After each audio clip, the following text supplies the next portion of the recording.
announcement here today. And with that, I'll turn it over to the Premier of Alberta, Premier Kenney. Thanks very much, Doug. And this is an exciting day, another step forward in Alberta's fight against the modern slavery of human trafficking. One of the most detailed parts of our government's election platform was our action plan to combat human trafficking. Human trafficking is a terrible crime, a scourge that violates human dignity, that victimizes the vulnerable, that is a modern form of slavery.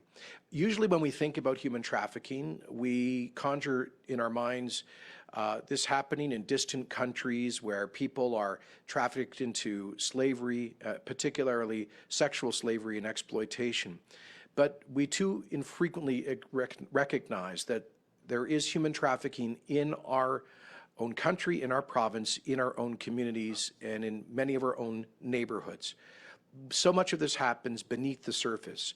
And our Alberta's action plan to combat human trafficking is designed to raise awareness so that we can help to protect the vulnerable from various forms of slavery and exploitation.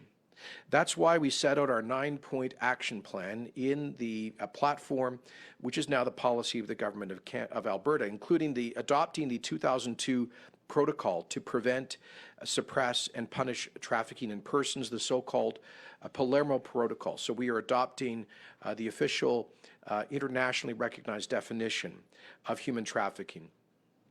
We also committed to increasing efforts to educate the public, particularly vulnerable groups, about the reality of human trafficking and report tips to the new National Human Trafficking Hotline, and then to ensure appropriate training for judges, prosecutors, and first responders, including police officers and nurses and doctors. We've also committed to ensuring that the Ministry of Labour provides information to temporary foreign workers in Alberta about their rights under Canadian law. And because too often there has been an intersection between that program and forms of human trafficking. We are committed to working with community groups, other provinces, and the Government of Canada to collect and share better data on human trafficking and to ensure coordinated action as part of the National Action Plan to combat human trafficking. And then we have committed to naming and shaming traffickers by publishing the names of businesses found to have knowingly facilitated human trafficking, and to lobby the federal government to strengthen penalties against human traffickers by bringing Bill C-452 into force. That was a private member's bill passed in the last Parliament that has never been proclaimed into law that adds additional penalties on human traffickers. And finally, we committed to introducing legislation to establish a process for restraining orders for civil torts and to proclaim a Human Trafficking Awareness Day. And I'm pleased to report that that bill became law here in Alberta 2 weeks ago. Finally, we committed to creating a provincial human trafficking task force, which will bring together representatives of relevant ministries, agencies, police services, and community groups to share information and coordinate action on an ongoing basis. And that's what we are launching here today. I'm very proud to announce that Alberta music star Paul Brandt has agreed to chair the Alberta Human Trafficking Task Force. Paul has spent years leading the fight against human trafficking both here across Canada and has been involved in anti-human trafficking efforts internationally. I want to thank Paul for his heart for the vulnerable and the way he's demonstrated that through so many practical ways, and for agreeing to step up as chair to bring special profile to this broad community effort to combat modern slavery. I want to thank all of the members of the task force who are agreeing to step up. This is a matter that's close to my own heart. Over 20 years ago, as a federal member of Parliament, I attended an international meeting of parliamentarians focused on combating human trafficking, and I took that passion as Minister of Immigration to help develop the National Action Plan to combat human trafficking, which amongst other things provided ministerial permits to folks who were here on as foreign nationals on study permits or work permits so that they could leave their exploitation without jeopardizing their immigration status in Canada. We also provided for medical treatment for foreign nationals who are victims of that kind of trafficking. So as I say, much of this work is about raising public awareness, and that's one of the things that the task force being chaired by Paul is going to be able to do. He has helped to found Not in My City, which is a leading advocate for victims of human trafficking in Canada and around the world. And I very much look forward to the work that will be led by the task force and the recommendations that they will be making about how Alberta can be a truly national leader in the fight against modern slavery. So with that, Doug, back to you, and look forward to taking questions when all of our speakers have completed their remarks. Thank you, Premier. And again, thank you for the honor of helping pull together this task force. It's an absolute pleasure to introduce Paul Brandt today as our chair. And again, human trafficking is a dehumanizing and predatory crime that violates a person's most basic human rights and dignity. Traffickers prey upon people of all ages, ethnicities, and genders. They coerce their victims into providing labor or sexual services against their will. Traffickers often use violence against the survivor and their loved ones to trap them in this cycle. I'm proud that our government is committed to eradicating human trafficking and building a province where people are safe in their communities and understand that this is something that can happen anywhere, and raising profile around this issue. As the Premier said, the Human Trafficking Task Force is a key component of the government's 9-point plan to tackle human trafficking in our province. The task force is comprised of stakeholders and individuals who are experts in this area. We are confident we have the right people with the right skills and experience to help combat this crime. We'll waste no time in getting this important work started. The task force will be holding its first 2 meetings this week. And over the coming months, they will provide our ministry and our government with advice on steps to go forward. And we're looking forward to seeing their good work done here in the province of Alberta.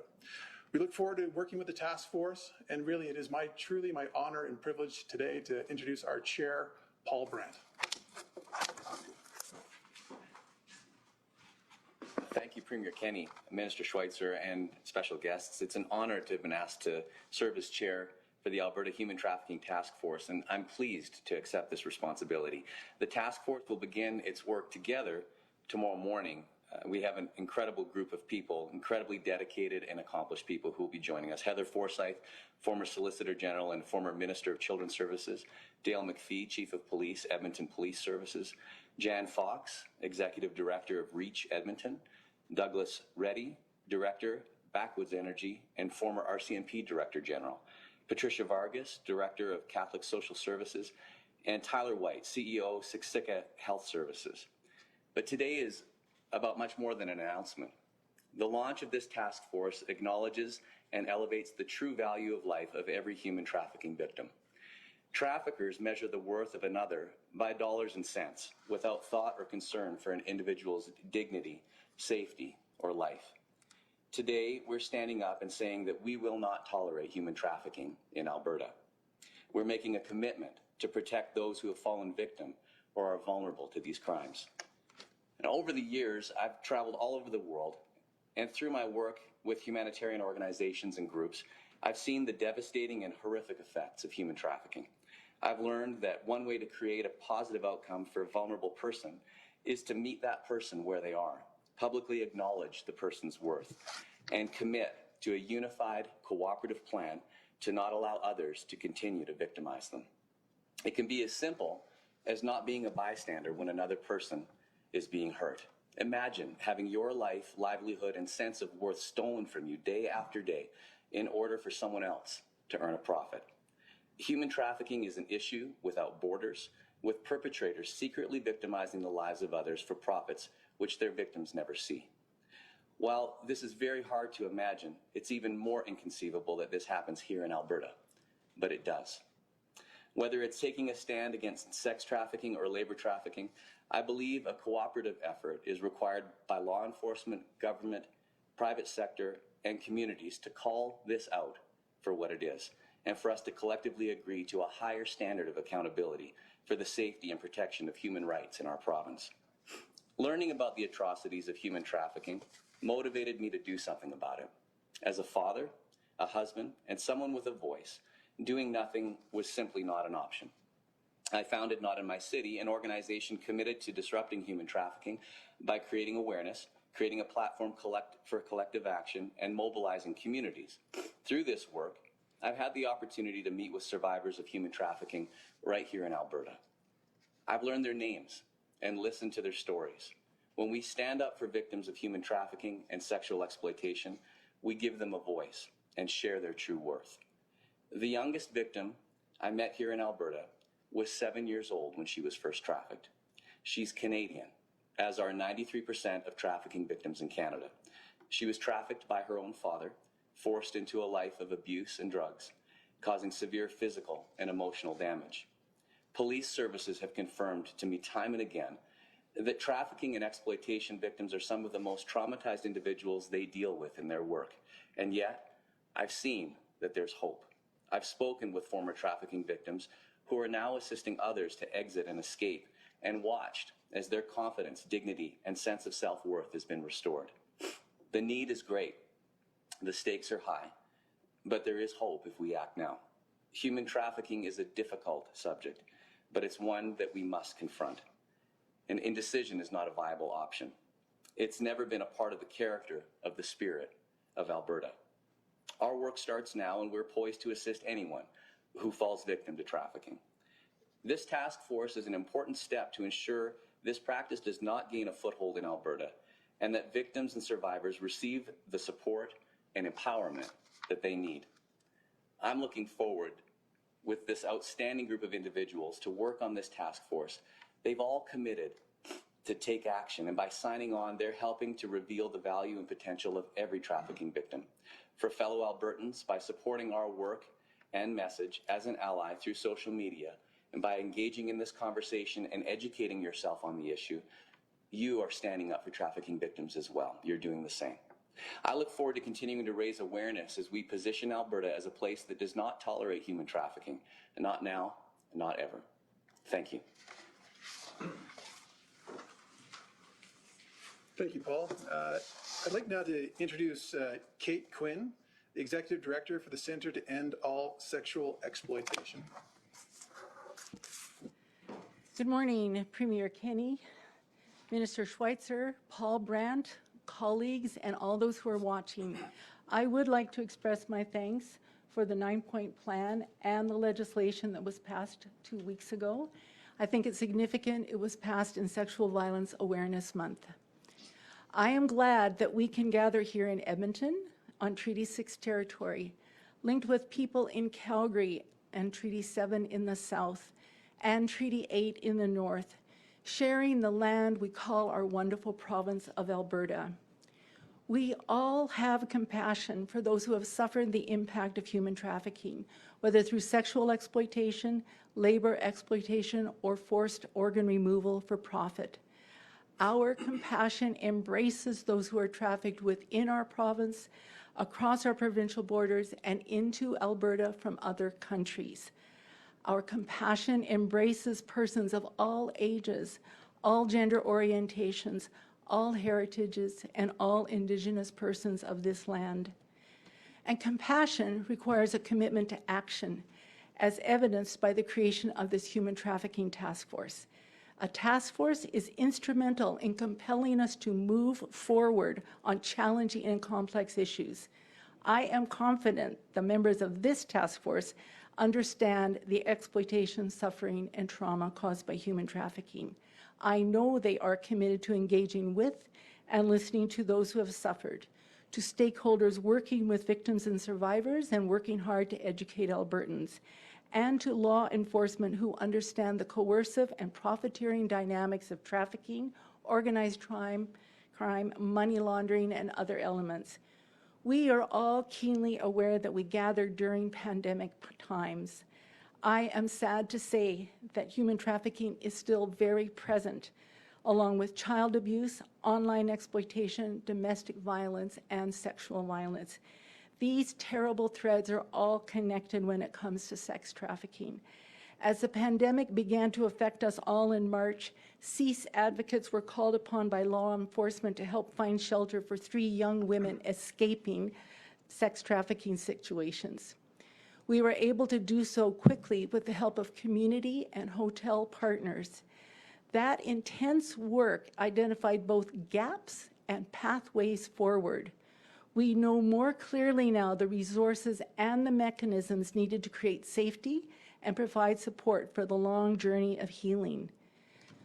We also need to confront some harsh realities and ask tough questions that are often easy to miss as we work so hard to put resources in place for those who are exploited. We need to ask, what drives the exploitation we name as human trafficking? What makes it easy for young men and young women to become traffickers, abusing their power over other young people?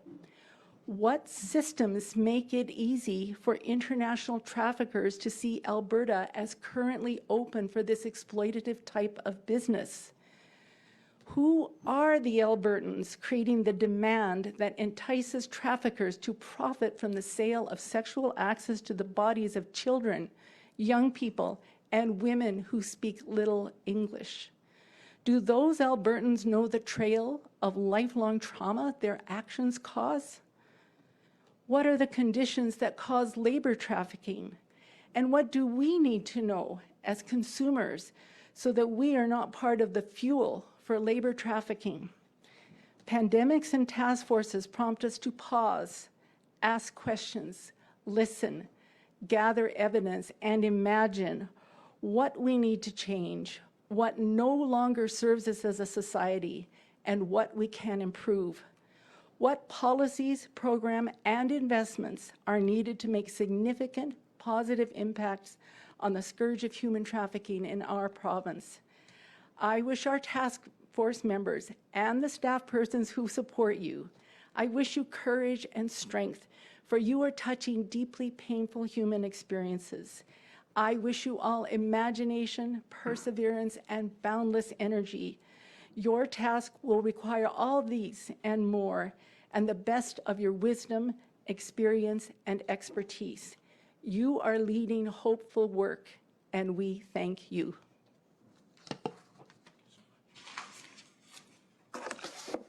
Thank you for those powerful words.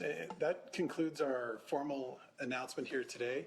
And with that, we'll turn it over to the Premier's press secretary, who will facilitate media questions. Thank you, Minister.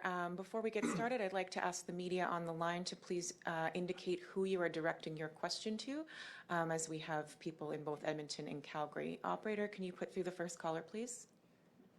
Thank you. Yes, the first question is from Chris Barco of the Calgary Herald. Please go ahead. Hi, this is a question for the Premier. Premier, I'm wondering about your reaction to the statement by former Vice President Joe Biden on Monday that he would revoke any presidential permit for the Keystone XL. And does this change the risk profile facing the project and Alberta's investment in the project? Before I answer that, just let me thank Kate and Paul for their service on this task force and their participation in the news conference today, and not to be surprised if there will be some off-topic questions. That's pretty normal. So, Chris, obviously we were disappointed with the statement by Mr. Biden's campaign yesterday, noting that he went through the Democrat primaries without taking that position.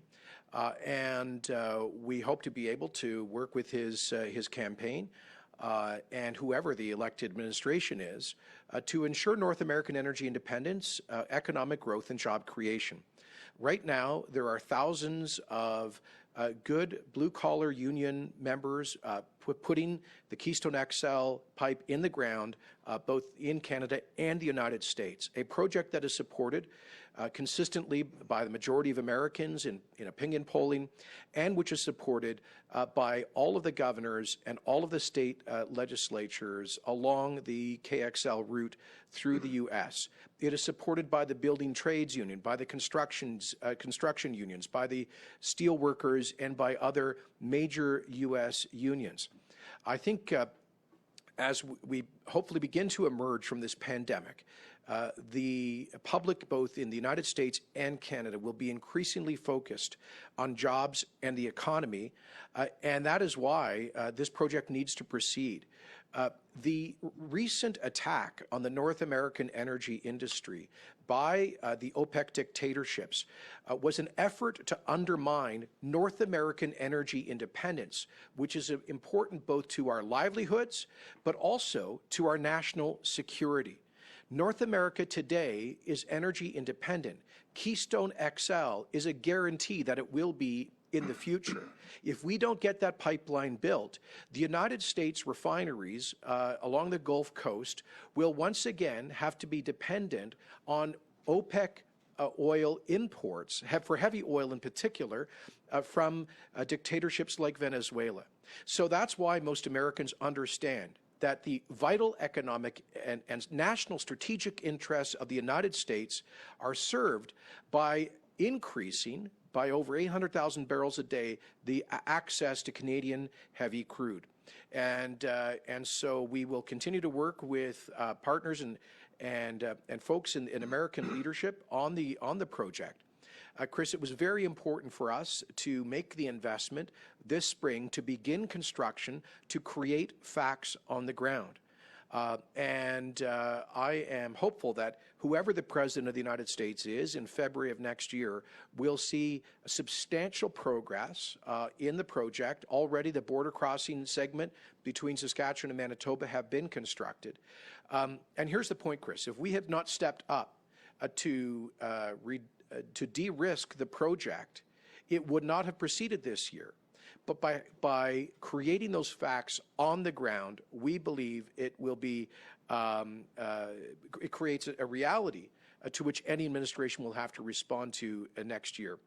And so, as I say, we'll be working with unions and leaders in Congress, governors, and whoever the administration is after the November elections to ensure that Canada and the United States are partners in growth and partners in North American energy independence. Operator, can you please put through the next caller? Yes, thank you. Tom Vernon, Global News, Edmonton.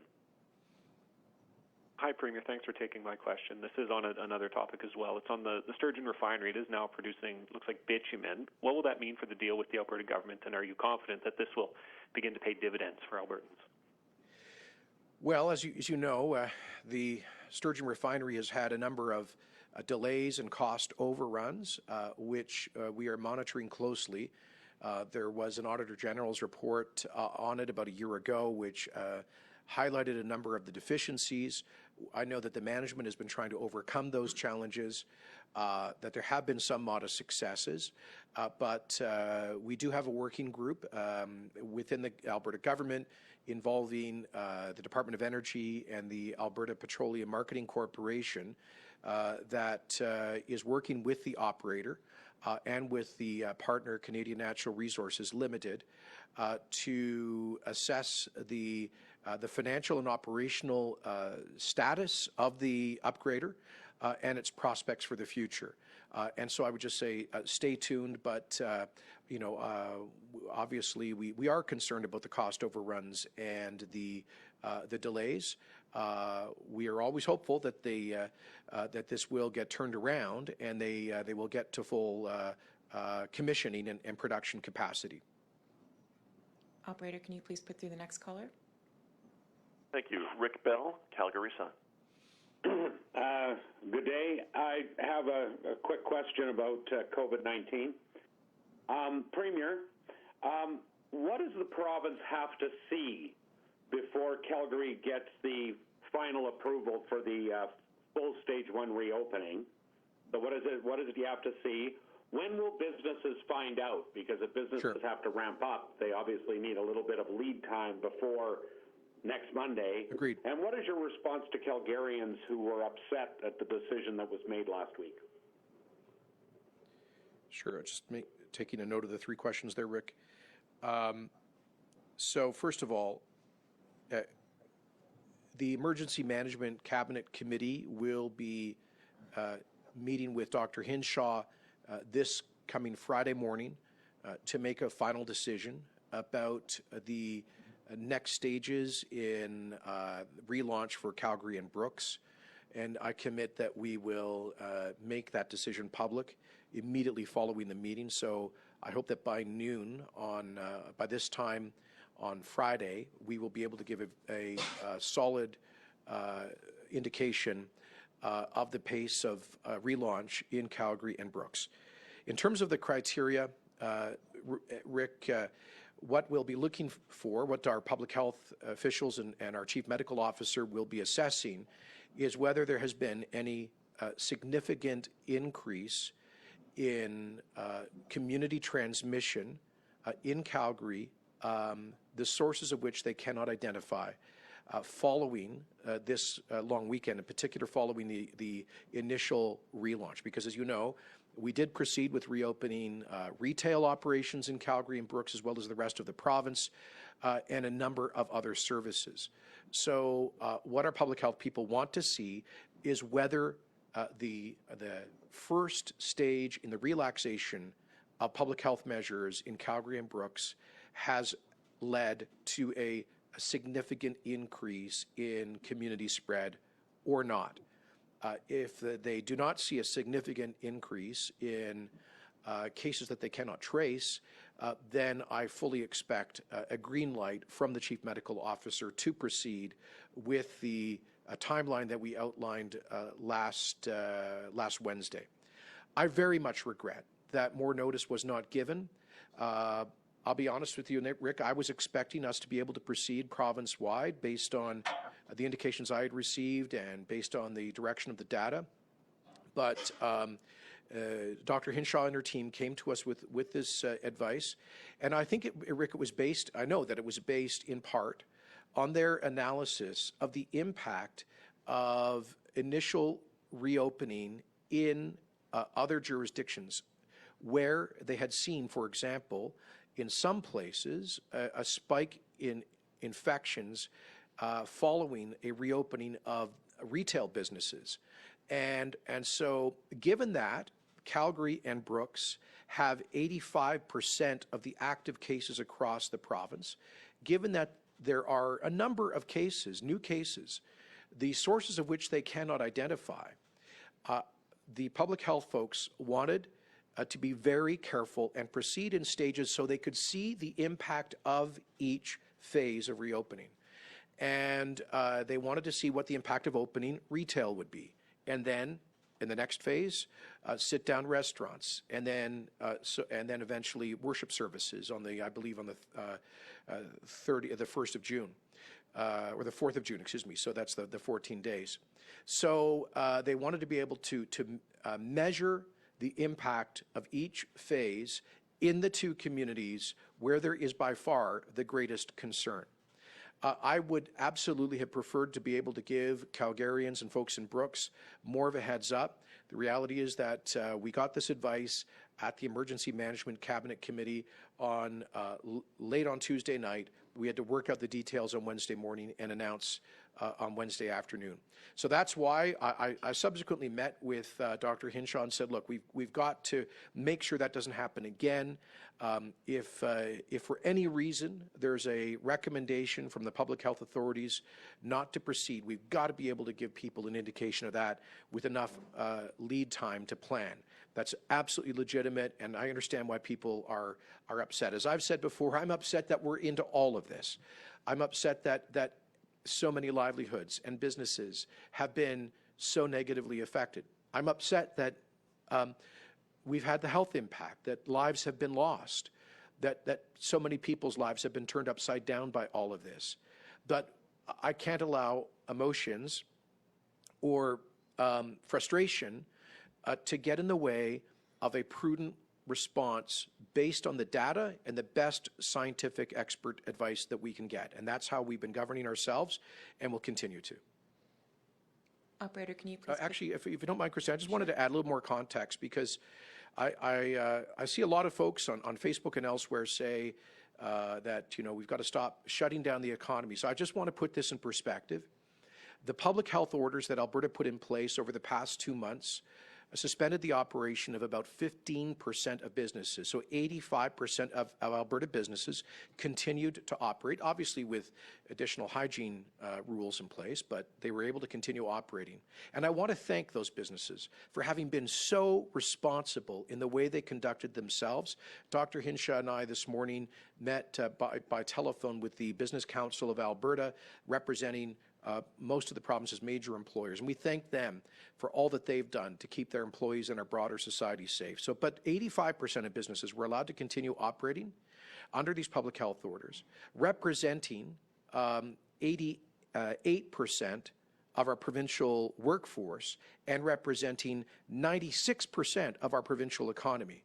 Now, that's no solace, no comfort for the 15% of businesses, like restaurants and hair salons, that have been affected by these orders. I'm not trying to minimize that. But this was not a shutdown. Now, let's be clear. Everywhere in the world, every jurisdiction, every country, province, and state have taken unprecedented measures to stop the spread and to save lives. They've taken those measures within a spectrum.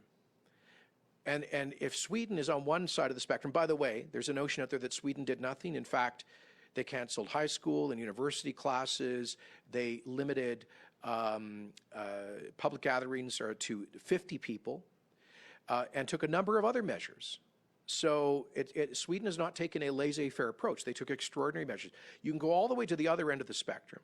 Italy, India, the United Kingdom, and a number of other places, a number of U.S. states, where they, in many of those countries, many of those jurisdictions, shut down every single business except core essential services, and they put everybody on a stay-home quarantine order, which we have not had in Alberta, and they didn't permit any gatherings, not even more than 2 people or more in many places, including Quebec. So there is a spectrum. Now, my layman's way of explaining this is to say, if Sweden, in terms of stringency of public health orders, if Sweden is a 1 and Italy is a 10, we're probably like a 3. That is to say, we've taken a much lighter touch to the public health measures than the vast majority of jurisdictions around the world, with very good results. And we continue to have the lowest per capita level of hospitalizations and ICU admissions and deaths related to COVID-19 amongst the large Canadian provinces, and well below the global average. So that is a testament to the responsibility of Albertans who, while keeping 85% of the economy open, have conducted themselves with great responsibility. Operator, can you please put through the next caller? Yes, thank you. The next caller is Kelly Kreiderman, Globe and Mail. Hi there, and thank you for taking my off-topic question. This question is for the Premier as well. I'm wondering, on the news with Joe Biden and Keystone XL that came out yesterday, whether there is an obligation now to explain to Albertans more about the financial risks that the Alberta government has taken on. We know the $1.1 billion US was to go to construction costs this year.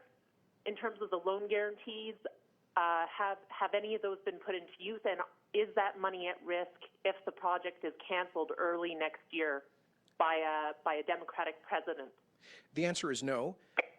And first of all, I'll remind you that when we made this decision, Vice President Biden had not taken this position, but we made this strategic investment exactly because that there was obviously political risk.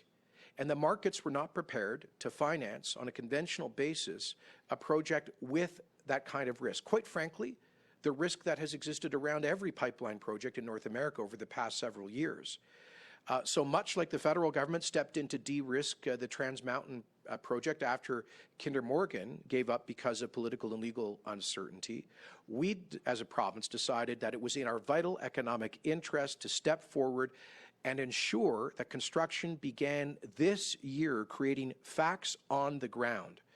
And we believe that this was the right call. Thousands of jobs have been created, including amongst blue-collar union members in the United States. And I think they're going to have something to say about this. I know the governors of Montana, Nebraska, South Dakota, Oklahoma are going to have something to say about this.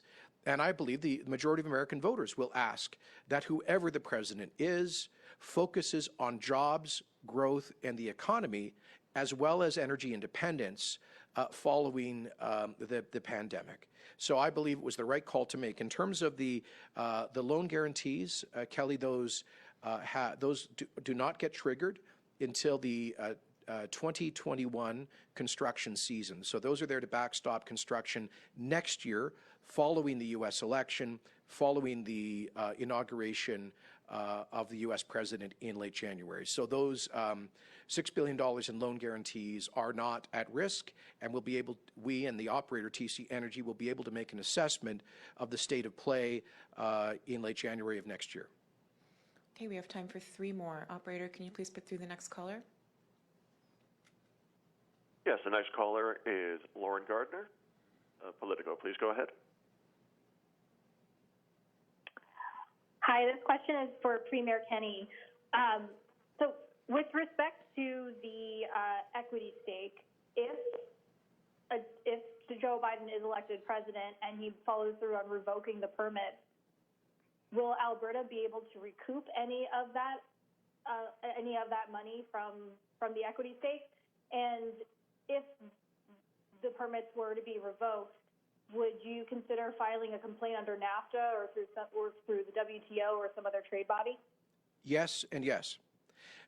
We have done an extensive legal analysis on those questions.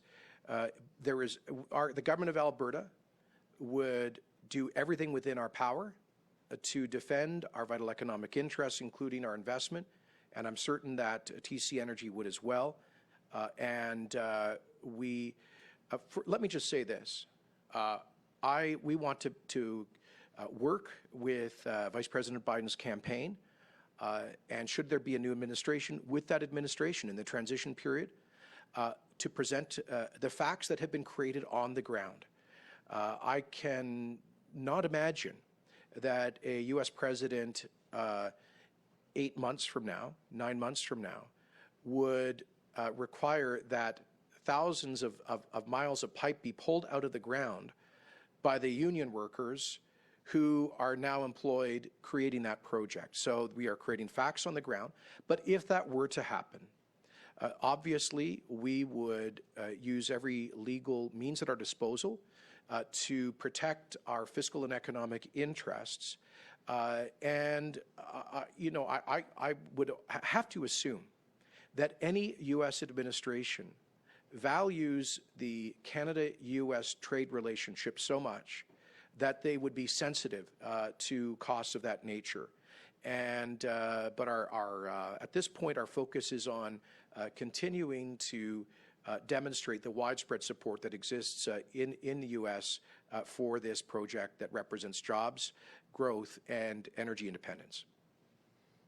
Operator, can you please put through the next caller? Dan Grummett, CTV News. Hi, thanks for taking my question, Mr. Premier. It's about the talks with the NHL. Last week, BC's Premier John Horgan said that Vancouver being a hub city would be, in his opinion, barely a blip for the local economy. So my question for you is just where are things at with Edmonton? Has there been a formal proposal? And what do you see as being the tangible benefits for Edmonton and Alberta if we do play a role in resuming the NHL season?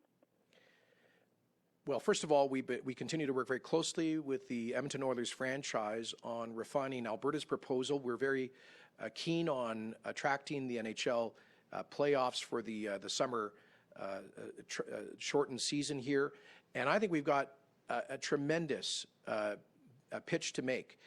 First of all, in terms of the Alberta being a star performer in North America on the public health response to the pandemic, particularly here in Edmonton, where the number of active cases, I think we're down to 50 active cases in this population of in Greater Edmonton of 1.2 million people.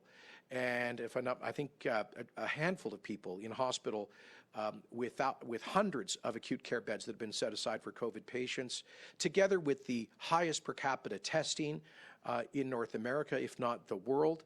I think we are the safest place they could find in the continent to come and in a very thoughtful and careful way, finish off the season with the playoffs. We've got one of the best facilities, I would say the best facility, with the brand new Rogers Place Arena. It is attached to a brand new hotel. All of the services are right there, can be safely integrated in a protected zone that would keep the players and staff insulated. And so we've got a very, very strong pitch, I think, to make.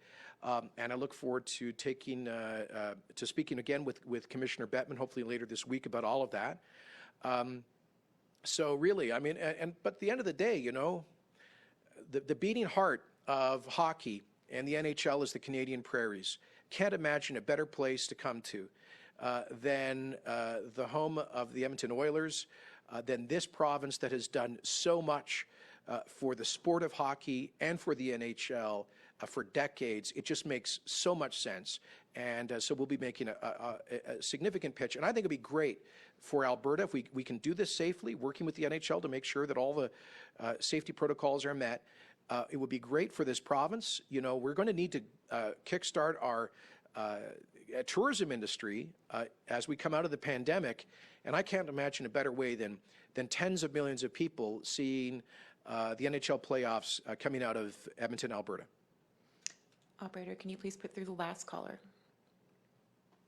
Audrey Neville, Radio-Canada. Hi, the question is for Premier Kenney. Ma question est en français, Monsieur Kenney. Premièrement, quelle est votre réaction aux déclarations de Monsieur Biden sur Keystone XL? Et deuxièmement, est-ce que vous trouvez que le fait qu'il n'en avait pas parlé pendant les primaires démocrates, c'est hypocrite de sa part? La deuxième question était, est-ce que vous pouvez répéter la deuxième question, s'il vous plaît? Oui. Trouvez-vous que le fait que M. Biden n'ait pas parlé de sa position sur Keystone XL pendant les primaires démocrates, c'est hypocrite de sa part? Non, je dirais pas, je n'utiliserai pas ce mot-là, mais évidemment, nous sommes déçus avec la décision qui a été annoncée par la campagne de M. Biden hier, parce que pendant toutes les primaires, il n'a pas pris un tel engagement.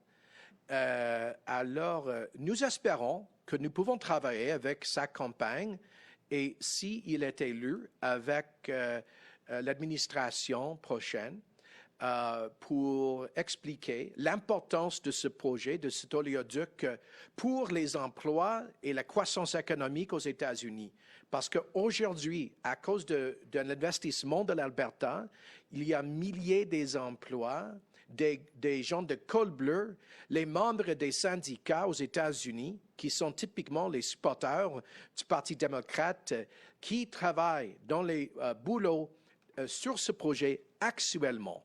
Un projet qui est appuyé par une majorité des électeurs américains, par tous les gouverneurs et les États sur la route de l'oléoduc Keystone XL. Et deuxièmement, on va expliquer à M. Biden et son équipe que nous vivons une attaque contre l'indépendance de l'énergie en Amérique du Nord par les dictateurs de l'OPEC. C'est une des raisons pour lesquelles il faut renforcer les liens de l'énergie entre le Canada et les États-Unis avec un projet comme l'oléoduc Keystone XL. Alors, on va travailler de près avec sa campagne et avec n'importe quelle administration. Mais deuxièmement, il faut dire que si une décision est prise par un gouvernement à l'avenir aux États-Unis d'annuler les permis, on va défendre l'investissement des Albertains et je crois que ça serait une décision qui nuira à les relations bilatérales importantes entre le Canada et les États-Unis. Mais je crois que M. Biden est un homme raisonnable et je sais que les Américains seront axés sur la croissance économique, les emplois et l'indépendance énergétique. C'est la raison pour laquelle je reste optimiste que nous pouvons travailler ensemble à la suite des élections. All right, thank you very much, everyone. And I'm sorry again to Kate and Paul that there weren't questions on point, but I am confident that there will be coverage about today's important announcement. I want to thank them for stepping up to do this very important work during challenging times. Thank you.